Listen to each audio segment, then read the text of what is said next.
Recently, at a bar mitzvah, we were talking with the bar mitzvah who had some rituals in his Torah portion, and we were talking about the role of ritual and what is ritual really about. And he said, well, it's kind of like not walking under a ladder or turning your baseball cap around the other way when your teammate really needs a hit. And I said, well, ritual's a little different. They can look very similar, but there's a difference between ritual and superstition. And so we started to have a pretty interesting conversation about the difference between superstitious things that we do and ritual. And so when I asked him what were some of the rituals in his life, he talked about shofar and he talked about fasting. And then in his speech, he said, and like when Rabbi Amy talks to us at the high holidays at Rosh Hashanah about what's really important in the world, and when we're able to focus on that and stop paying attention to all the other kind of stuff that we always pay attention to. Yes. However, these days, says Rabbi Lance Sussman, preaching from the pulpit is a real challenge right now. With a few exceptions, rabbis have had to trim their sermonic sails even during the high holidays, sidestepping politics, throwing in autobiographical snippets and a joke or two, and ending gracefully, like docking a family boat. But I feel like I owe Ben Leschgold and anyone else who understands a really important part of their holiday to be thinking about what does our tradition have to say about the really challenging issues of our time. And as American Jews, what does our tradition have to teach us about the situation that we find ourselves in right now? Because I am 6 weeks out from a total left hip replacement, I've had more time than usual this summer to watch CNN and to watch other news shows at greater length than I normally have time to do. And I was able to make it through an entire issue of Foreign Affairs Journal, something that I've never been able to accomplish before. And in putting those things together, I see and talk to people and see it on the news when we turn it on, just how distressing everything feels right now in our country. And the discourse is clearly at a place that reflects the anxiety and fear and frustration of many of the American people. In reading an article in Foreign Affairs Journal, there was an article called Against Identity Politics, The New Tribalism and the Crisis of Democracy by Francis Fukuyama. And Fukuyama says, for the most part, 20th century politics was defined by economic issues. On the left, politics centered on workers, trade unions, social welfare programs, and redistributive policies. The right, by contrast, was primarily interested in reducing the size of government and promoting the private sector. Politics today, however, is defined less by economic or ideological concerns than by questions of identity. Now, in many democracies, the left focuses less on creating broad economic equality and more on promoting the interests of a wide variety of previously marginalized groups, such as ethnic minorities, immigrants and refugees, women, and LGBTQ people. The right, meanwhile, has redefined its core mission as the patriotic protection of traditional national identity, which is often explicitly connected to race, ethnicity, or religion. As I said earlier today, I am a card-carrying member of many of those minorities who have been marginalized in the past. As a woman, as a gay woman, as a Jew, I'm now a card-carrying member of the AARP. So I certainly am not here to say, nor was Fukuyama to say, that it is a bad thing that we include voices that have formerly been silenced or marginalized or worse, oppressed. But rather, he says, democratic societies are fracturing into segments based on ever narrower identities, threatening the possibility of deliberation and collective action by our society as a whole. This is a road that leads only to state breakdown and ultimately failure. Unless such liberal democracies can work their way back to more universal understandings of human dignity, they will doom themselves and the world to continuing conflict. And it's not just our country. It's not just our democracy. It's the state of democracy in our world and our role in being leaders of liberal democracies. The numbers of democracies in our world recently has fallen. And many authoritarian countries led by China and Russia have become much more assertive on the world stage.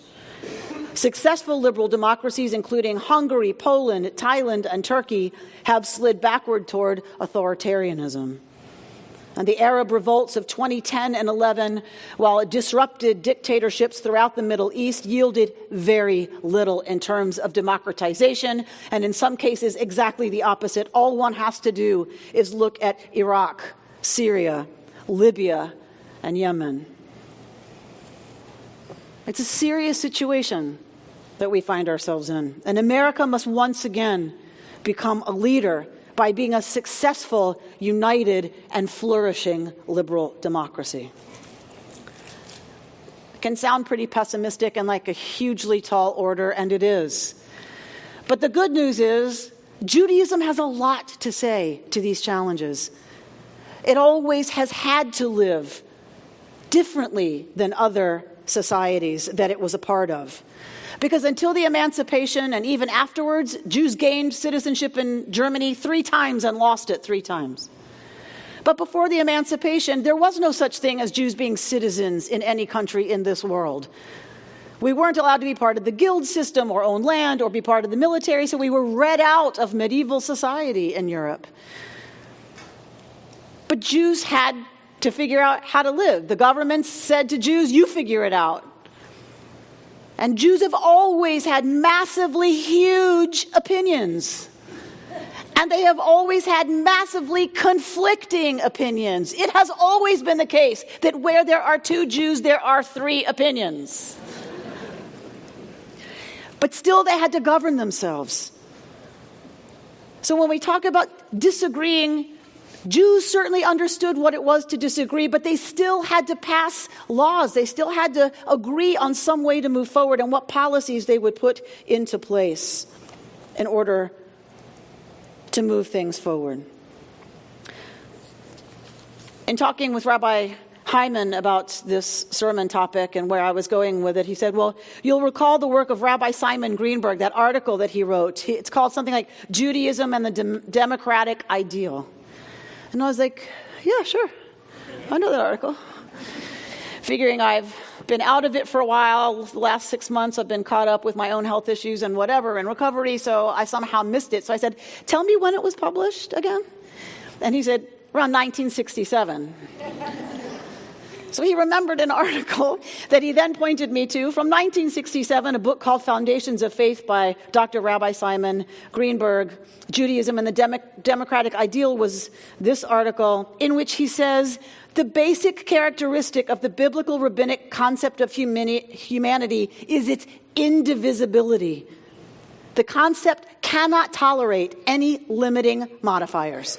There are no such concepts as black people, white people, Jewish people, or pagan people. There are people who are black and people who are white. There are people who are Jews and people who are not. All are people. And in talking about the story of Genesis and talking about the story of creation, Greenberg points to the Talmud.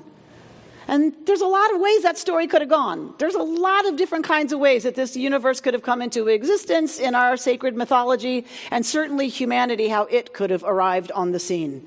How does it happen for us? In one version of Genesis anyway, Adam, earthling, is the first human. Why? Why tell the story that way? Why have that be our teaching about how human beings come to be a part of this miraculous world that we live in? And the Talmud says, Umipnei shalom habriot. Shelo yomar adam lachavero avi gadol me'avicha. The reason we all descend from Adam, from earthling, one earthling, is so that no human being can turn to another and say, my ancestor is greater than your ancestor. Because the minute somebody plays the ancestor card, you can go back to Adam. And our teaching is all of humanity descends from the same ancestry Nobody starts off better than anybody else in terms of their own inherent dignity, holiness, and worthiness. For Greenberg, he says, the differences that exist are not inherent, but are peripheral and accidental. And there will be no lasting and significant world peace based upon justice until people feel a sense of biological and psychological identity with all other people, a sense of blood kinship, which leaves no room for any thought of inherent biological superiority of one group over another. But he doesn't deny that we also understand as a tradition the uniqueness of every human being, and again points to the Talmud in Sanhedrin 37a. ולהגיד גדולתו של הקדוש ברוך הוא, שאדם תובע כמה מטבעות בחותם אחד, כולן דומים זה לזה. That when a human being stamps a coin and uses that stamp again, they all come out looking exactly the same. But not the Kadosh Baruch Hu. When the Holy One, blessed be God, tava kol adam b'chotmo shel adam harishon, ein echad mehen domeh lechavero. But when the Holy One, blessed be God, took the stamp that is Adam and made every human being to be like and from Adam, no two human beings are the same.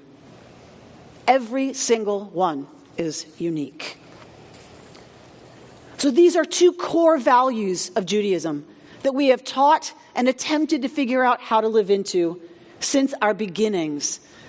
That we are all part of the same human family. Literally, we descend. And we know this now, according to science. We descend from the same creatures.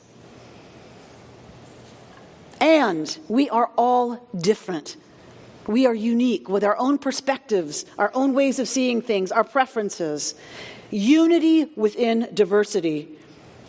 That is something that has preserved the Jewish people for our entire history. These values are critical to a successful democracy. And we need, as the Jewish people, as Jewish Americans and our allies, to reclaim them. As I said, Jews had to figure out how to live together, and they had to make policies. They had to make law. They lived under Jewish law, not under state law.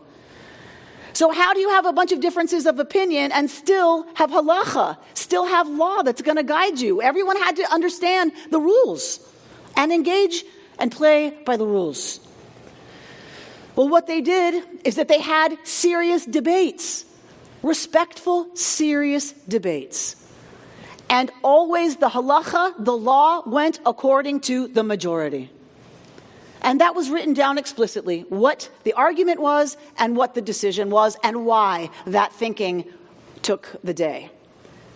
And on that same page was written the minority opinion and how the folks who believed in the minority position came to that conclusion. Always this is what the practice was. Why? Because it says that the side that lost wasn't wrong. It's not zero-sum game politics. It says, I don't have to lose because you have something go your way. Just because the majority votes for that today doesn't mean the minority is wrong. It means they see it differently. That is a huge contribution that Judaism has made to our functioning in the past, but I believe it's critical that we reclaim that as Jews today, that we can disagree vehemently even with someone else's political stance, their policy choices, and what they support. It doesn't mean someone else is wrong for us to say we believe in doing it a different way. Elu ve'elu, divrei Elohim chayim. In the Torah it says, and the rabbis translate it to mean, Elu ve'elu, these and these contradicting words, divrei Elohim chayim, are words of the living God, all of them. They truly valued the other opinion, even if it wasn't the one they were going to support. Rabbi Elazar Bar Shimon Omer, Lefi she'haolam nidun achar rovo v'hayechid nidun achar rovo aseh. Rabbi Eliezer ben Shimon says, the whole world is judged by the majority of its actions. And so is the individual. Mitzvah achat asherav she'achria et atzmo ve'et kol ha'olam lekaf zechut. And so what does that mean? It means that one mitzvah can tilt a person or the whole world to the side of merit. Greenberg says, willingly or unwillingly, by what we fail to do or what we do, we make our contribution to the sum total of good or evil in the world. Hence, willingly or unwillingly, we bear direct responsibility not only for our own individual fate, but also for the fate of the universe. The high point of the religious calendar in Judaism, these days of awe, is devoted to nurturing in its adherents this concept of the human being as inescapably responsible. One cannot avoid the consequences of one's acts, either for oneself or for humanity.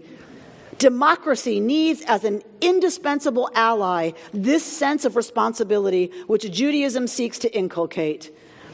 A responsibility which should be ours not merely as employees in a business establishment, nor as servants of the state, but as citizens of the world, upon whose thoughts and acts the fate of the universe depends.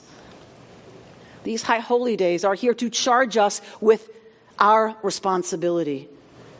We don't know which act is going to result in tipping the scale. And it's hard to think as an individual that it's going to tip much. But all of us as individuals, one act by each of us tips the balance, teaches our tradition. Mordechai Kaplan, the founder of Reconstructionist Judaism, says the idea underlying democracy is that the interests uniting human beings, if they become truly aware of those interests, are strong enough to ward off the divisive influence of people's differences. The crucial problem of freedom is how to guard our individuality and the capacity to think for ourselves and yet cooperate with those whose backgrounds, upbringings, and outlooks are different from our own. This is an art, said Kaplan, that all human beings, you should feel in good company, Senator Allen, that all human beings are very slow to learn. Democracy should be conceived as a process of social experimentation by which people are seeking to learn that art and to apply step by step the wisdom acquired as a result of such experimentation. And that is why the art of free, voluntary cooperation, the ultimate objective of democracy, must be constantly cultivated. We are one such place that happens. We are one such place where we are really working to do that, to allow difference of opinion to exist alongside respect. We can come down on a really hot button issue like Israel on two completely different sides in this community. But what all of these people are talking about is, can we find the common ground of a love for Israel and wanting to support that flourishing Jewish democracy? We're going to disagree about how to do that. But unity within difference, we have to find the things that unify us. That is what a democracy depends on. Fukuyama says democracies need to promote what political scientists call creedal national identities, which are not built around shared personal characteristics, lived experiences, historical ties, or religious convictions, but rather around core values and beliefs. The idea is to encourage citizens to identify with their country's foundational ideals and use public policies to deliberately assimilate newcomers. Kaplan really believed this. Kaplan believed exactly this, that we needed a creed as a nation. And I know we are very proud in Judaism of saying we're a religion of deed, not creed. I get it. But we need a creedal identity, says Fukuyama, and Kaplan 100% believed that. Early, it was 1951, when he published, look, you can't even read the spine anymore. I've used it so much. He wrote a book called he didn't write it. He's the editor of a book called The Faith of America, Readings, Songs, and Prayers for the Celebration of American Holidays. Kaplan hoped this would be on the bookshelf of every American as their American Siddur. He felt that this was the machzor of the American people. There's prayers for Arbor Day, President's Day, New Year's Day. Every American holiday has a section in this book. Because Kaplan believed we do, with all of our differences, share some fundamental values, some beliefs about this country and the great writers of this country and many, many patriots who have loved this country through their poetry. He believed that if we can get back to that and articulate that, that will carry us through the incredibly divisive politics of any given time, including our own. We as American Jews can help lead by example, but it means we're going to have to be courageous and strong, and we're going to have to really dig deeply and be brave enough to articulate out loud what those values are that we believe this democracy stands for, that all of us can get behind as Americans. That is the only shot we have at repairing the incredible damage that's been done to the public conversation, the civic conversation in this country.